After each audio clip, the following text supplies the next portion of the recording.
Guarda che ho rinunciato a segnalare. Prima sei due, adesso e con idee è un po' è difficile. Dopo te lo filmo o vai via? Te lo filmo dopo o vai via? vado via.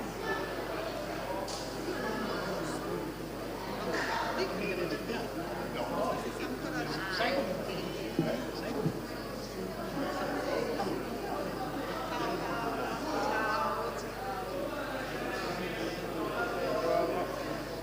Eccolo qua. Un disastro trovare il parcheggio. Piazza Comunale. Disastro, c'è un parcheggio. Sono sceso giù agli inferi. Come ci mettiamo? Limiti. Sì, come cattivi.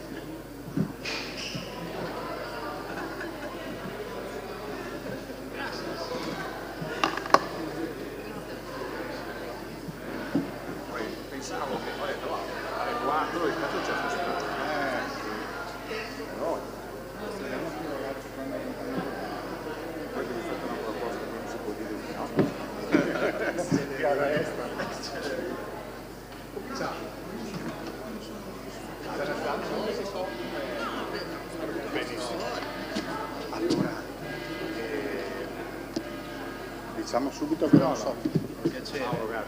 Mauro Gabbi, consigliere centrale di CAI, l'assessore alla cultura, l'università, scuola, fabbrica, quartiere, Federico Perone, che è l'uomo dei contributi, diciamo, dei contributi per cui perché è dei comuni. Giusto? Sì. Noi in maniera disinteressata diremo il miglior assessore del comune. Beh, l'ha fatto talmente tante volte. Vai.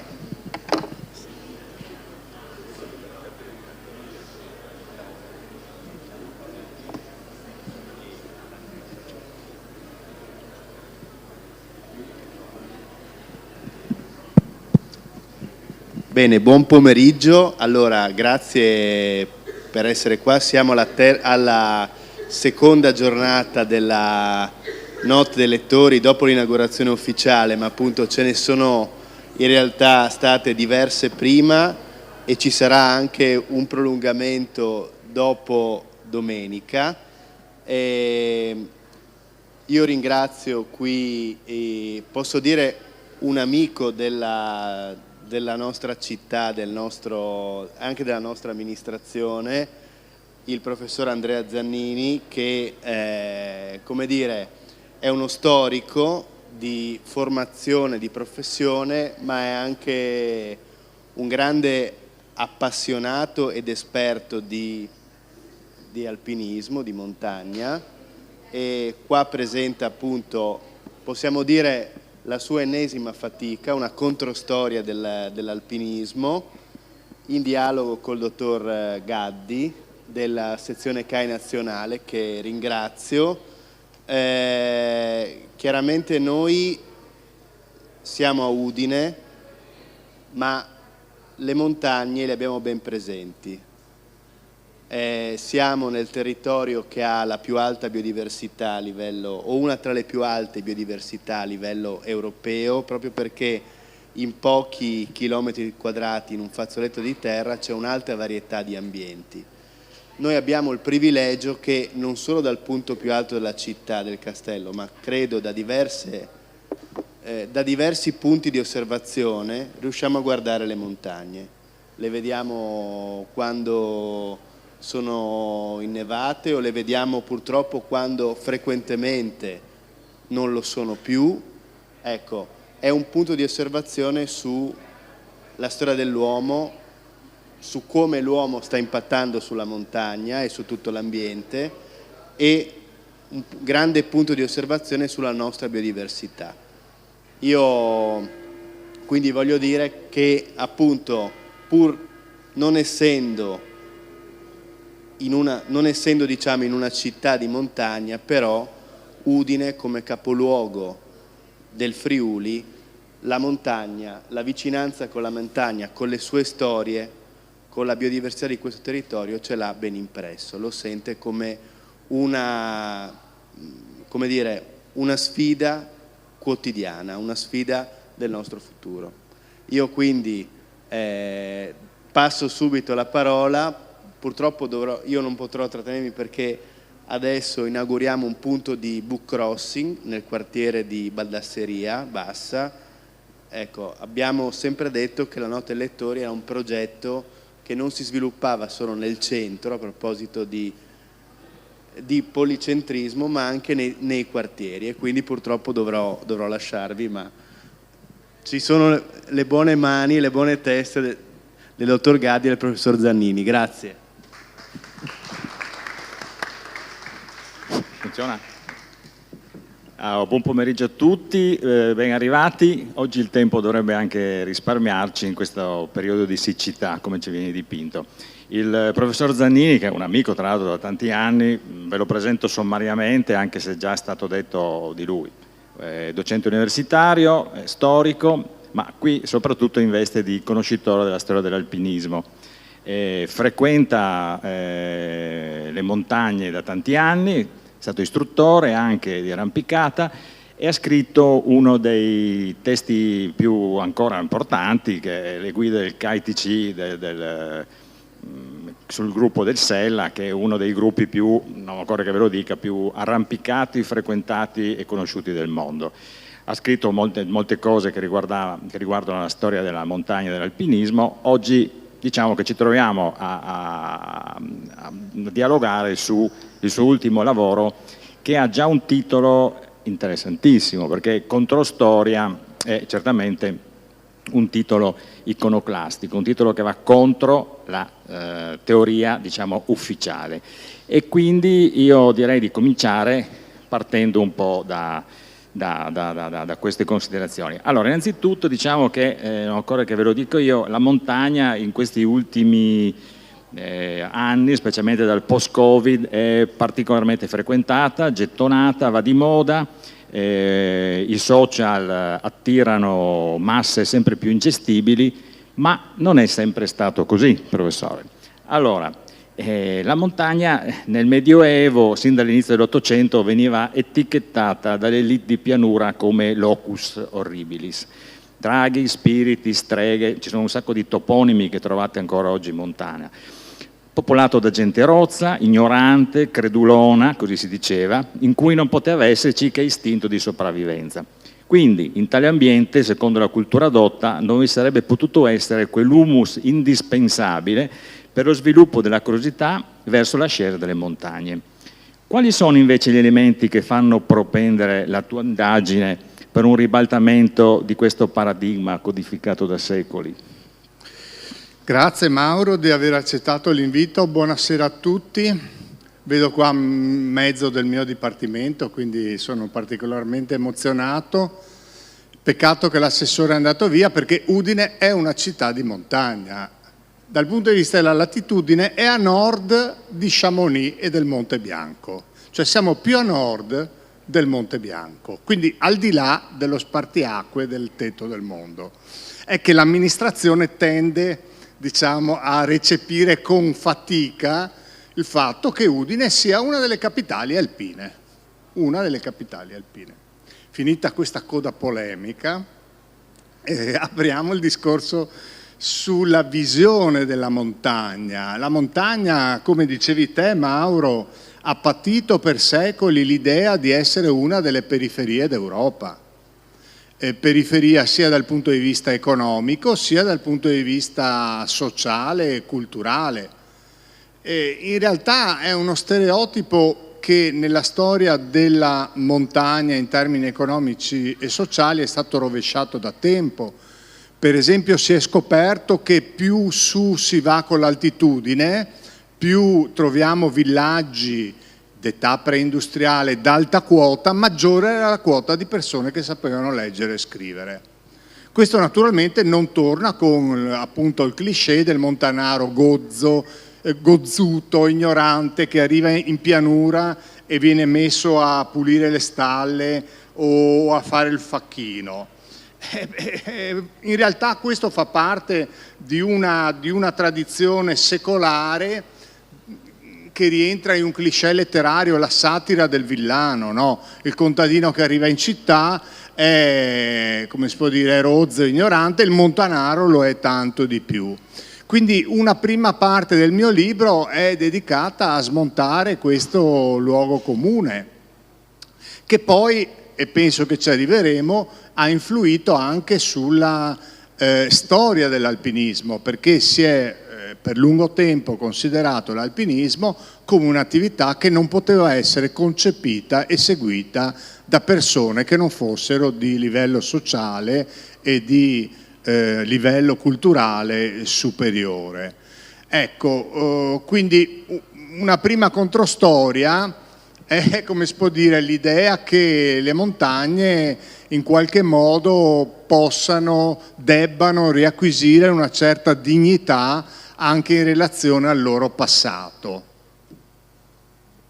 Bene, un'altra delle tue, visto che come controstoria hai smussato molti angoli acuti, hai abbattuto alcuni diciamo, muri del nostro ambiente alpinistico, perché l'ambiente alpinistico è un ambiente molto difficile per chi non lo conosce, diciamo che è un ambiente di solito austero, serioso, eccetera. Tu affermi cioè, dove noi diciamo spesso e volentieri, lo leggete anche sui giornali, le guide alpine, noi stessi del Club Alpino Italiano, diciamo che la montagna non è un Luna Park. Questo per dire che la montagna deve essere considerata in maniera quasi castica, con dei comportamenti etici eccetera, mentre tu nel tuo lavoro esordisci accostando appunto quasi iconoclasticamente il gioco, il loisir, all'alpinismo. E quindi cioè, di che cosa parliamo? Ma allora, parliamo del fatto che non si capisce perché non si debba concedere alle popolazioni di montagna del 6, del 700 anche di dedicare tempo ad attività apparentemente senza alcun tipo di ritorno in termini di sussistenza economici. Un altro dei luoghi comuni è che le Alpi sono un luogo povero, no? Dove i contadini, gli alpigiani, non potevano permettersi altro che lavorare dalla mattina alla sera. Ecco, questo è stato smentito da innumerevoli ricerche. È vero che questo è un po' cambiato a partire dall'Ottocento, quando lo sviluppo economico moderno ha messo un po' fuori mercato le Alpi, ma nei secoli precedenti, lo vediamo anche in Carnia, a volte ci imbattiamo nei nostri deserti, paesaggi, villaggi della Carnia, in case che hanno un bel porticato, un arco, cioè ciò che rimane di una ricchezza che evidentemente ci deve essere stata nel passato. Ecco, allora, questo appunto luogo comune sulla povertà, sulla pauperizzazione dei villaggi alpini ha fatto sì che non si riconoscesse ai montanari anche il diritto di svolgere attività che non fossero strettamente legate ad interessi economici di sussistenza. In realtà, per esempio, l'antropologia culturale ci ha spiegato da tutto il Novecento in poi che qualsiasi società, che sia in Polinesia o che sia nell'America precolombiana o che sia nel Medioevo europeo, qualsiasi società dedica tempo ai riti, dedica tempo per esempio alla dispersione di risorse, dedica tempo al gioco. Beh, allora per chi vive in montagna io mi sono chiesto perché non ci dovrebbe essere stato sempre l'idea di giocare provando a salire le montagne?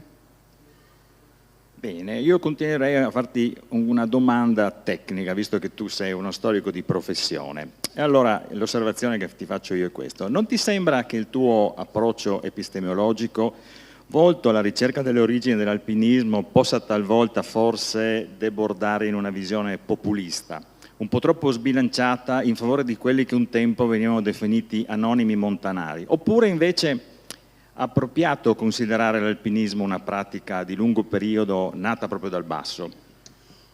Che qualcuno mi accusi di populismo, questo mi mancava proprio. Di solito mi accusano di essere pedante, di essere così, ma populista proprio mi mancava e voglio dire, è innovativo e prima delle elezioni va anche bene. Non mi ricordo il resto della domanda, scusa, sono stato scioccato da populista. Si è sbilanciata in favore di quelli che un tempo venivano definiti anonimi montanari alfabeti, oppure invece è appropriato considerare l'alpinismo una pratica di lungo periodo nata proprio dal basso? È una pratica, è la seconda che hai detto, è una pratica di lungo periodo nata dal basso, solo che non è mai stata raccontata così. Cioè si è sempre detto che l'alpinismo l'hanno inventato gli scienziati nel Settecento con la scoperta delle Alpi dal punto di vista naturale, poi nell'Ottocento gli inglesi che hanno incominciato a salire le cime, Dolomiti comprese, e invece io mi sono permesso di raccogliere qualche decina di notizie di salite in epoca pre-alpinistica o non alpinistica. Che credo possano un po' appunto rovesciare, da qui il titolo editorialmente polemico contro storia, come si può dire, la visione tradizionale dell'alpinismo inventato tra fine Settecento, la prima salita del Monte Bianco e l'arrivo degli inglesi nell'Ottocento. Certo. Entriamo un po' più nello specifico. Uno degli aspetti più interessanti secondo me di questo lavoro è come sono state trattate le fonti, la famosa esegesi delle fonti che noi storici, con cui noi storici dobbiamo misurarsi spesso e volentieri, anzi costantemente.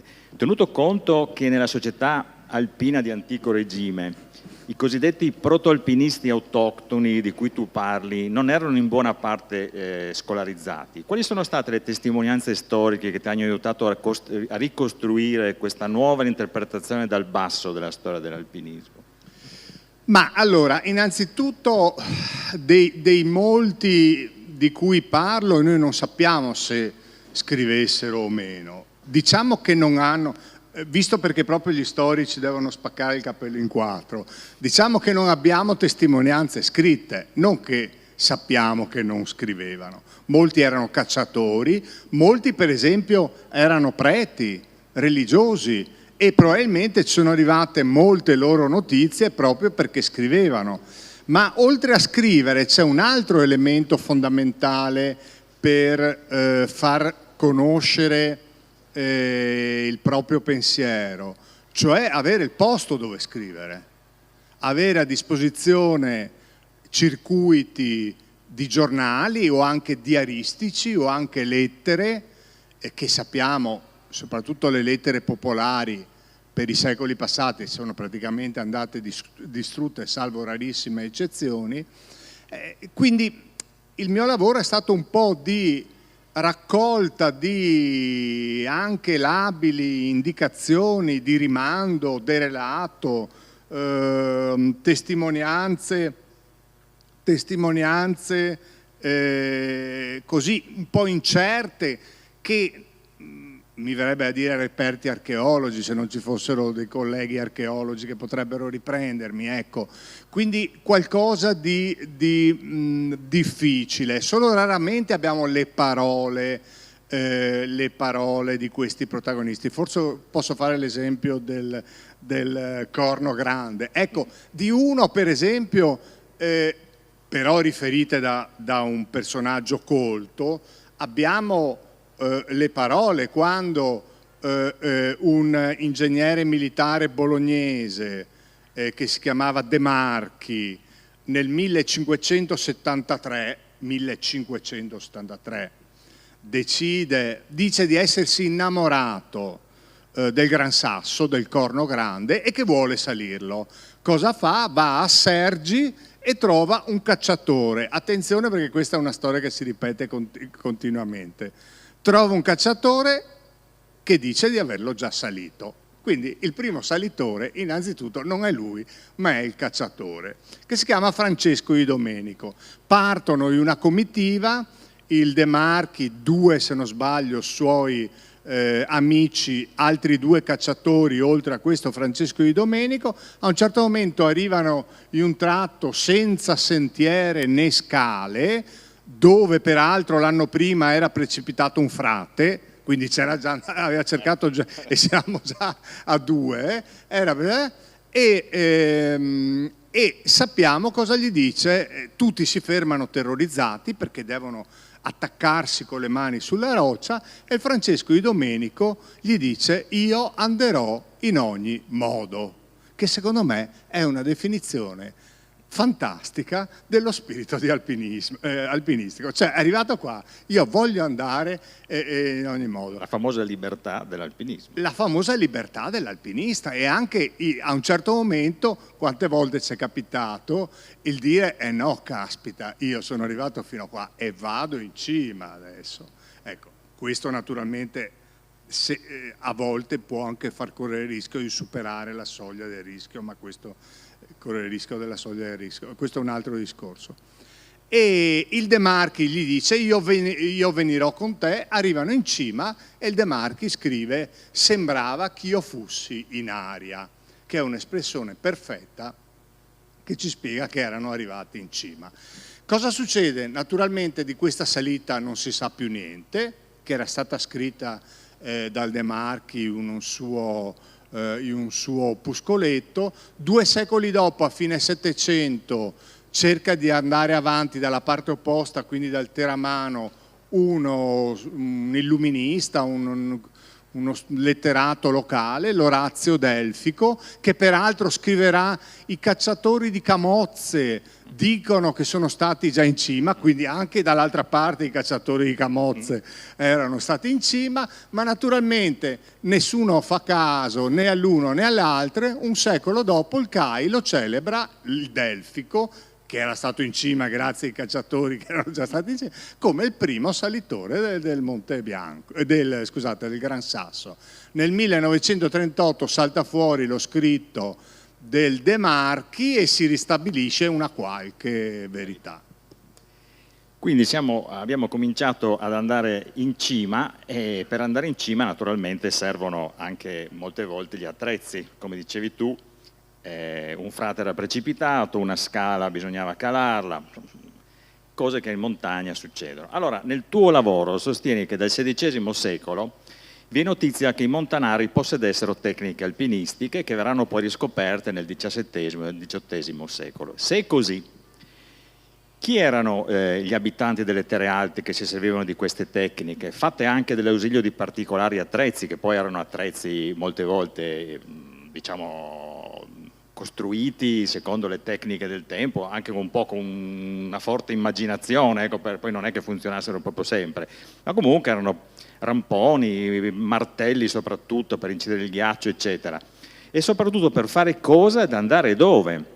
Ed è possibile inoltre scorgere in questi comportamenti prodromi di protoalpinismo oppure dobbiamo parlare d'altro? Ma allora, dobbiamo fare una premessa. Normalmente le storie di alpinismo dicono che per esempio i ramponi sono stati introdotti nella prima salita del Monte Bianco nel 1786. Questo perché de Saussure nei suoi Voyage dans les Alpes in una tavola pubblica un disegno dei ramponi. In realtà se si va un po' a cercare i testi precedenti, io cito un paio di testi del Cinquecento, della metà del Cinquecento, quindi siamo 250 anni prima della prima salita del Monte Bianco. C'è un medico bergamasco che si chiama Grataroli, che tra l'altro scappa in Svizzera perché è eterodosso dal punto di vista religioso, e nel suo libro dice che tutti usano un bastone con la punta ferrata, cioè il famoso Alpenstock, che con i secoli diminuirà di lunghezza e incrociato con un martello diventerà la piccozza. Poi dice che i ramponi non solo si trovano, ma si trovano dappertutto, e che per il riverbero degli occhi, il riverbero della neve sugli occhi, cioè l'oftalmia da riverbero, conviene usare le lenti colorate, cosa che non farà per esempio il dottor Paccard sul bianco, che arriverà giù praticamente cieco. Ecco, chi è che usava queste cose? Beh, le usavano la popolazione di montagna, che da secoli trasportavano cose, trasportavano persone sui passi dolomitici, cacciavano, portavano all'alpeggio e al pascolo il bestiame, lavoravano nelle miniere o anche solo andavano a sfalciare sui pendii d'erba così, perché sui pendii d'erba così è più facile scivolare, soprattutto alla mattina quando deve andare a segare l'erba perché è più morbida, perché è bagnata, è più facile scivolare lì e magari rimetterci la vita che durante la giornata, che in altri momenti. Quindi in realtà questo cosa ci dice? Non è che ci dice che i montanari hanno inventato l'alpinismo, però aggiunge un tassello, cioè gli strumenti, gli attrezzi del primo alpinismo erano noti già da secoli. Quindi quando comprate i ramponi non possiamo fare noi, ma Cassin, diciamo, non ha inventato nulla, dal 500 già c'erano i ramponi. Quindi cominciamo a delineare alcune figure, quindi tu sostieni che cacciatori, cercatori di cristalli, ma anche topografi, soldati, tra 500 e 700 paiono essere tra le figure maggiormente presenti nel novero degli alpinisti autoctoni. È possibile, secondo te, indicare tra queste categorie delle terre alte alcuni progressi tecnici nella progressione alpinistica, oppure dobbiamo immaginare, come dicevi tu, che fossero un po' così alla garibaldina?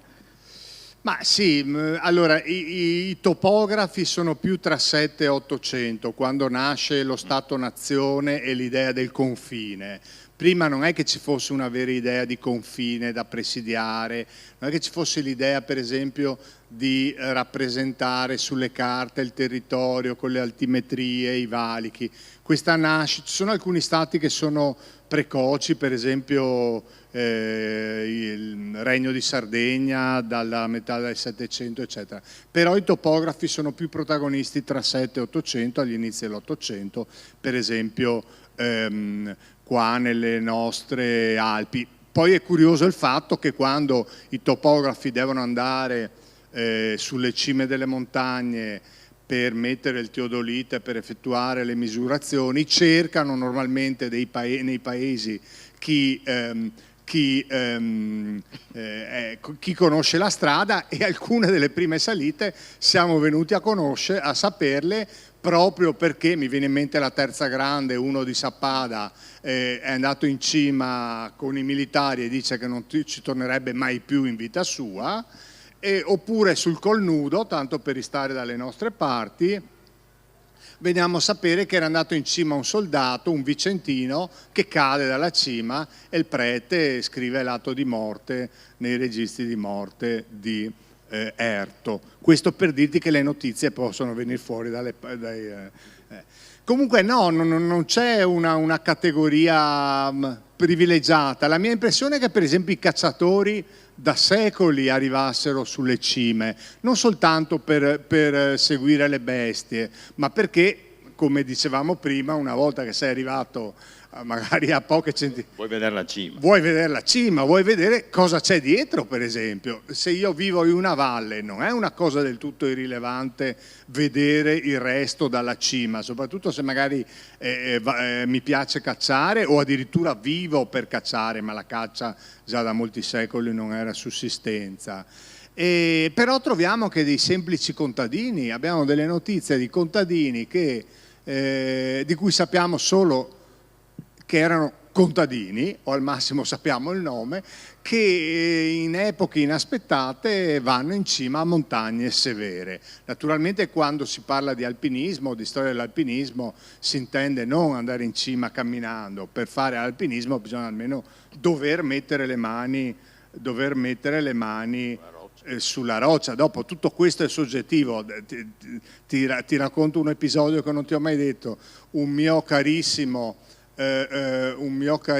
amico e fortissimo arrampicatore, mi ricordo una volta, mi portò su un sasso e mi disse: questo che grado è? Io mi misi a arrampicare, era alto un po', ho detto questo sarà quarto più, quinto meno, gli metto no, è grado 0, si è messo le mani dietro la schiena e è salito senza appoggiare le mani. Questo per dire che è anche soggettivo quando devi appoggiare le mani sulla roccia, però diciamo che in linea di massima una salita è alpinistica quando devi usare le mani per arrampicare.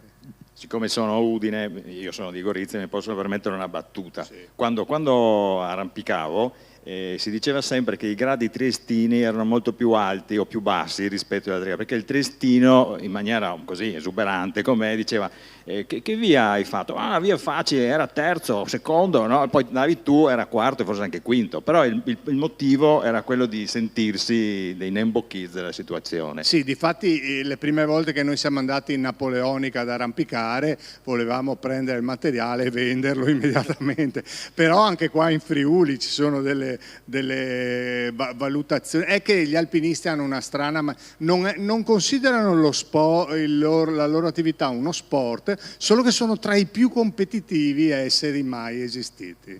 Io ricordo quando andai a Erto la prima volta mi dissero, che incontrai Corona tanti anni fa, mi dissero facciamo questa via qua perché nel settore big è la più facile. La via dei pensionati aveva 7 tetti, mi ricordo che era la più facile, la via dei pensionati. Nel settore no big. Nel settore big era questa. Nel settore big, beh sì. Insomma. Non mi dissero che c'era anche quella no big. Nel settore no big. No big.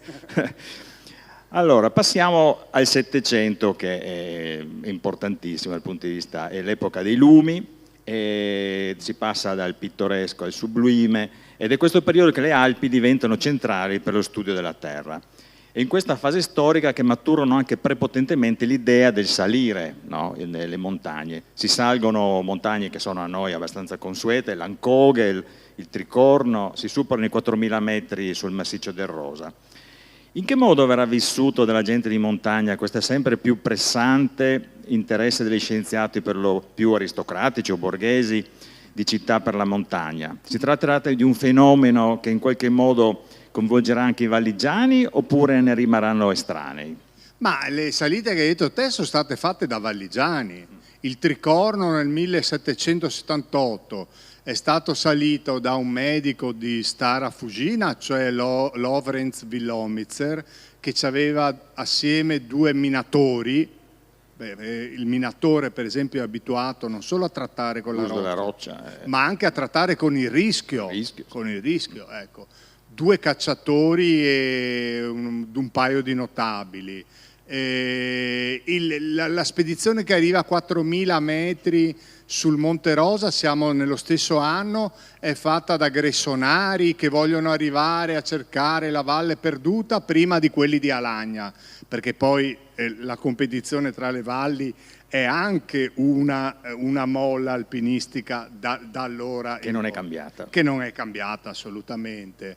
La prima salita del Monte Bianco non è stata fatta dagli scienziati ginevrini, è stata fatta da un medico di Chamonix, cioè il villaggio a nord del Monte Bianco, la cui latitudine è inferiore a quella di Udine, chiusa parentesi, assieme a un cacciatore di cristalli, nonché cacciatore appunto Jacques Balmat.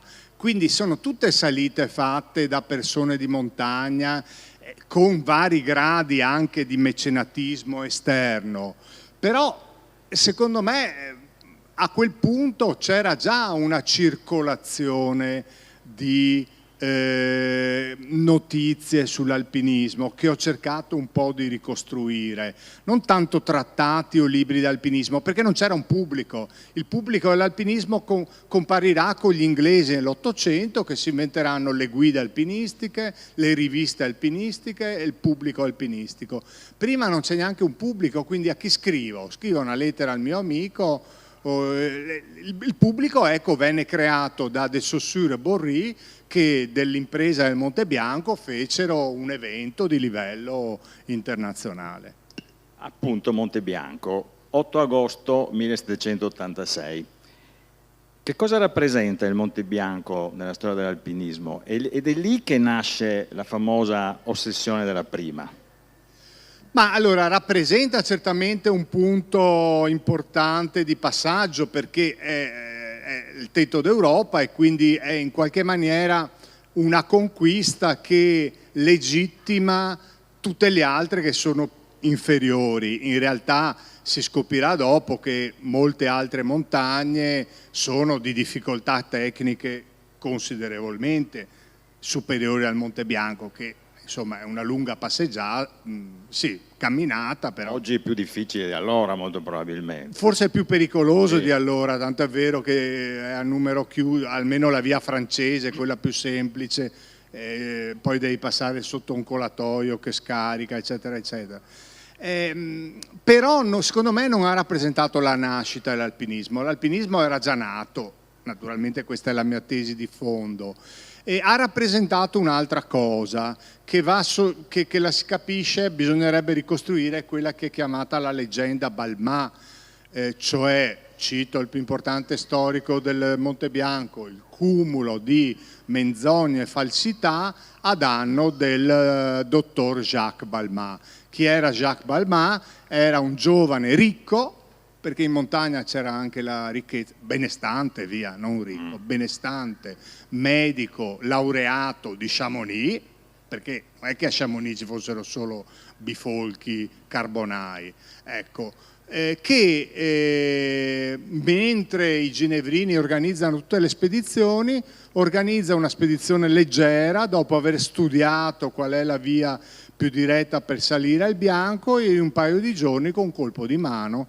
sale sul Monte Bianco. La sua salita, di cui si parlerà anche, verrà totalmente dimenticata, tanto è vero che dopo un secolo, quando si costruirà in piazza Chamonix una statua per celebrare la prima salita del Monte Bianco, ci saranno solo 2 protagonisti: quello che aveva salito con lui, cioè il cacciatore di cristalli, che indica la cima al grande scienziato ginevrino Horace Benedict de Saussure, che l'anno successivo sale il Monte Bianco accompagnato da 17 guide e dal suo cameriere. 17 guide e il suo cameriere che lo portano letteralmente di peso, mettendogli gli Alpenstock come un corrimano, costruendogli le capanne per dormire la notte col materasso e le lenzuola, e il povero Paccard, che invece ha concepito la prima salita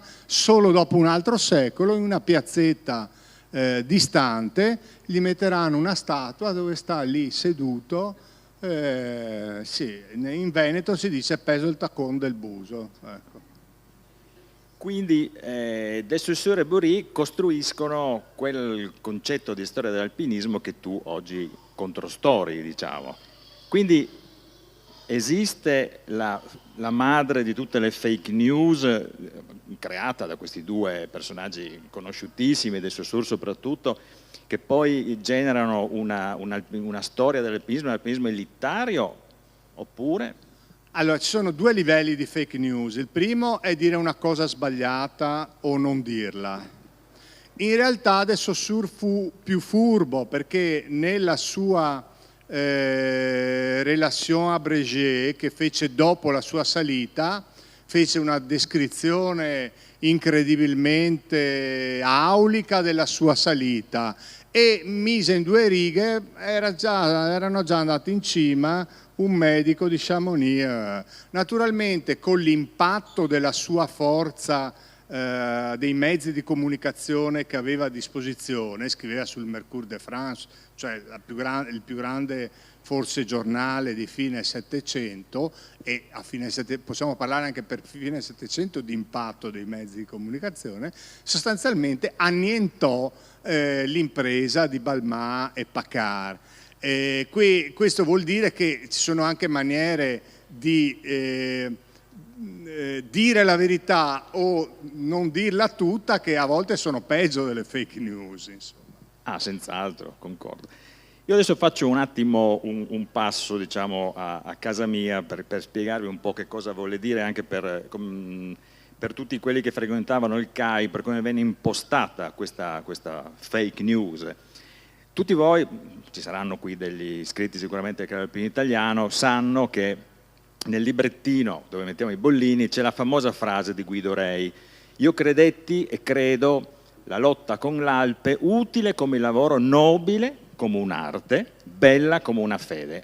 No, Guido Rei non era un personaggio qualsiasi, era un aristocratico, un figlio di industriali, era nipote di Quintino Sella che avrebbe fondato il CAI nel 63 e quindi era, diciamo, quello che oggi comunemente siamo abituati a definire lo spin doctor del CAI fino al fascismo. Non volle diventare presidente del CAI. Il CAI, come lo conoscete oggi, deriva da una legge nazionale del 1963, cioè, ironia della sorte, proprio 100 anni dopo, perché il fascismo l'aveva trasformato non in un club, questo è un errore, appunto non poteva chiamarsi più club, perché club, ma l'associazione degli alpinisti, quindi venne defascistizzato nel 1963 ufficialmente. Lui non divenne presidente, ma era appunto l'uomo che dettò la linea, però divenne presidente un certo Paolo Lioi, altro personaggio molto importante, molto influente all'interno non solo della storia del CAI, massone, come massoni erano tutti i principali protagonisti del CAI, il quale, come tu ricordi, presso l'Istituto Venetico di Venezia, nel caldo agosto del 1886, celebra il Petrarca definendolo padre, oltre che dell'umanesimo italico, ma anche alpinista ante litteram. Allora, quali furono, se ve ne furono, le responsabilità del CAI nell'aver plasmato, o quantomeno aver contribuito a farlo, una storia dell'alpinismo fatta ad uso e consumi dei ceti borghesi ed aristocratici, in cui l'alta montagna e le vette, come abbiamo avuto modo già di osservare, erano fatte solo per spiriti elevati e non per primitive popolazioni di montagna? Beh, il CAI nasce dagli ambienti liberali, borghesi, nazionalisti, in senso liberale, non in senso di nazionalismo di destra, di Torino e poi di tutte le principali città d'Italia. In questo senso l'impronta nazionalista è stata molto forte nel CAI. C'era l'idea appunto che le montagne fossero il bastione, le Alpi fossero il bastione della patria, che le montagne fossero una parte fondamentale dell'identità italiana. Bisogna poi tenere presente che sono i decenni in cui monta quell'idea che alcune terre alpine debbano essere redente. Trento, Trieste, di Bolzano non parla nessuno perché è meglio che per il momento non se ne parli. No, un tema, quando tu parli con i miei amici bolzanini, bellunesi, eccetera, c'erano delle storie meravigliose che bisognerebbe raccontare sulla nazionalizzazione. Sì, ma sono state anche in parte raccontate, basta che ricordiamo la guerra sui nomi dei rifugi, no? Noi abbiamo chiamato sotto la vetta d'Italia, che è il punto più a nord dell'Italia e al di là c'è naturalmente l'Austria, abbiamo avuto il buon gusto di chiamare rifugio che sta a 150 metri dalla vetta e a 20 dal confine, cioè proprio sul confine, rifugio Vittorio Veneto, non che gli austriaci potessero prendersela, insomma, ecco. Vabbè, comunque sia, il CAI nasce in quell'atmosfera di fine 800, del secondo 800, e cosa vuoi sapere, gli Oi e il Petrarca? Beh, a quel punto... No, gli Oi, sì, cioè è possibile che siano stati anche loro quelli che involontariamente, ma anche tutto sommato forse convenientemente, essendo il CAI un club aristocratico, volessero tenere l'alpinismo tra gli aristocratici. Ma no, tra gli aristocratici no, diciamo che... Tra i ricchi borghesi. Come... Ma l'associazionismo operaio doveva ancora nascere, giusto? Il PSI nasce nel 1882, l'associazionismo cattolico meno che meno, c'è la grande frattura fra Stato e Chiesa, quindi deve ancora nascere sia il cattolicesimo sociale che l'associazionismo cattolico. La montagna diventa una cosa per i circoli liberali e borghesi. Poi bisogna tener conto di una cosa, che il Monte Bianco era stato salito da qualcuno che pure all'epoca era territorio del re di Sardegna, nessuno se lo ricorda, ma era stato salito da qualcuno col nome francese. Nella conquista, il Cervino ce l'avevano fregato gli inglesi e gli svizzeri. Una questione di Stato il Cervino, non fu una salita in montagna. Esatto, fu una vera guerra tra Quintino Sella si spese all'inverosimile. Esattamente, tra nazionalità. Perfino la cima interamente italiana, cioè il Monviso, da dove nasce il Po, e qui, altro monte e qui lasciamo discordia. In sospeso tutti i riferimenti, era stata salita da dei francesi e da una guida italiana, anche quella col nome francese. Non lo so, ecco, prendiamo il Monte Rosa. Ecco, il Monte Rosa poteva essere un trofeo, ma era stato salito da un prete, Don Gnifetti. Quindi neanche quello non era buono, bisognava trovare qualche primato italiano. Allora, naturalmente, Lioi aveva letto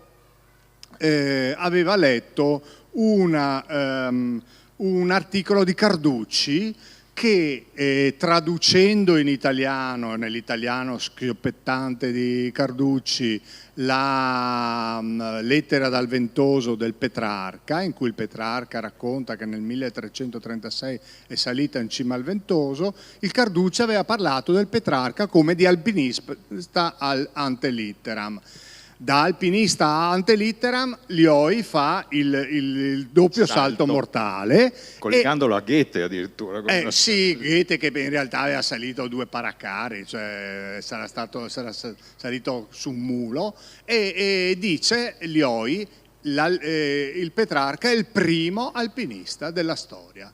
Perché? Perché siamo nel 1336 e lui è salito al Mont Ventoux. A parte che il Mont Ventoux lo vediamo ogni anno in televisione, ci sale il Tour de France, è una montagna di sassi. Ma poi se vai a leggere la Familiaris del Petrarca, cosa leggi? Per l'ennesima volta trovi la stessa cosa, cioè che il Petrarca va su con suo fratello e altri 2 servi e chi trova il pastore che gli dice: ah sì, io ci sono già stato. Vai a casa che ti fai male. No, gli dice: ci sono già stato, è bruttissimo, non conviene andare. Dopodiché probabilmente gli danno soldi, perché alla fin fine i montanari, quanti montanari, chiedo io a te, secondo te hanno fatto finta di non essere mai saliti su una cima? Troppi. Ecco, e lo accompagna in cima. Ecco, il Petrarca è il primo alpinista. Quello cosa chiude? Non chiude tanto la storia dell'alpinismo, chiude l'esclusione definitiva dei montanari dalla storia dell'alpinismo. Cioè l'alpinismo è stato inventato dagli intellettuali, dagli scienziati, eccetera, eccetera. E ci metto una pietra. Una domanda che ho recepito dai molti che ormai hanno letto il tuo libro e lo hanno apprezzato, però si dice: Marie Paradis sale, una donna senza alcuna esperienza alpinistica, nel 1808 sale sul Monte Bianco. E il racconto è particolarmente gustoso da leggere perché insomma, la donna non aveva nessuna esperienza alpinistica, quindi ci sono dei racconti piuttosto così divertenti. Harriet d'Angeville scala il Monte Bianco nel 1838 e quando scende viene addirittura derisa da una guida alpina che gli dice: avete avuto il grande merito di andare sul Monte Bianco, ma bisogna convenire che il Monte Bianco ne avrà molto meno ora che anche le signore possono scalarlo. Questa è la considerazione. Poi ci fu Alessandra Boarelli, una nobile che salì il famoso Monviso, eccetera. E poi cito ancora la Lucy Walker, sorella del famoso Walker, e ti chiedo, siccome tu non parli molto del ruolo delle donne in questo tuo lavoro, servirà forse una nuova controstoria al femminile oppure va bene così? Ma allora, è già uscito un bel libro di una collega sudtirolese sull'alpinismo femminile. Fammi dire una cosa su Marie Paradis, cioè che viene definita normalmente cameriera, una cosa di questo genere. Ecco, naturalmente l'alpinismo è un ambiente dove si è sempre esercitato la virilità esteriore, diciamo, dei consessi tipicamente maschili, no? Pensiamo anche tutto, non quelli che sono gli alpinisti, ma in quelli che sono gli alpini, l'idea di mascolinità legata alla figura. Il fascismo mette comici, il superumismo, l'uomo. Sì, sebbene diciamo sulla virilità di comici io ho molti dubbi, però ecco. Non si doveva dire, ma si doveva pensare. Vabbè, lo dico, amen. Ecco.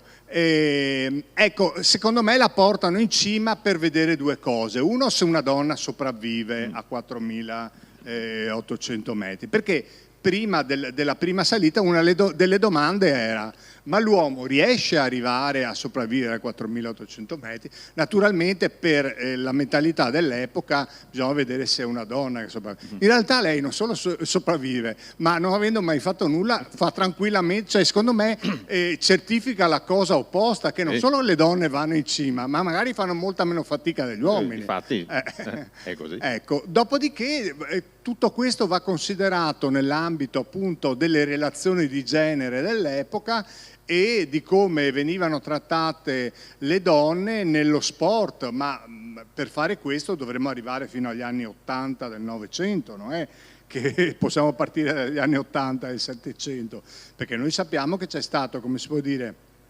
una discriminazione di genere che è durata fino a pochissimi anni fa. Fammi finire dicendo questo. Questo libro viene da un libretto che ho scritto 20 anni fa, centrato sul clero, che si intitolava Tonache e piccozze, il clero e la nascita dell'alpinismo. E una bella domanda che mi fece una mia amica in una cosa pubblica quella volta è: quando scriverai monache e piccozze? Ma io non mi sono mai messo e non ho neanche trovato documentazione a riguardo. No, riguardo a quello che dicevi tu, la Mezzeltin, se ti ricordi, alla Mezzeltin venne rifiutata l'adesione all'accademico, quindi non molti anni fa. Poi le cose sono cambiate all'interno del CAI, oggi questi problemi non esistono più, però era questo l'ambiente. Siccome l'hai toccato tu, Monache e Picozza,